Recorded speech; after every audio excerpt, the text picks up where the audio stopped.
Hi, it's Derek again. In this video, we're gonna talk about more details about maintenance minor 4. First topic is our spark plugs. A spark plug is a device that converts electric current from ignition system to combustion chamber. Replacing your spark plug is very important to make sure that your engine is running smoothly and very efficient. Now we're gonna talk about valve clearance adjustment.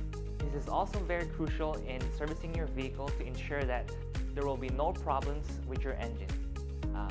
One of those problems could be a misfire due to tight valves or a misfire for loose valves. So it's very important to adjust them and get them checked when your vehicle reaches a certain mileage. The third thing we're going to talk about is replacing your timing belt.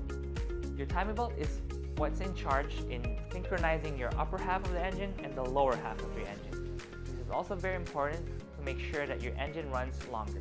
Lastly, maintenance minor 4 includes the inspection of your water pump and your timing belt tensioner.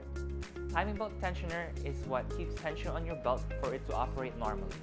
The water pump is what pushes the coolant through your engine block and radiator. Don't hesitate to call us and book an appointment. We'll be glad to help you.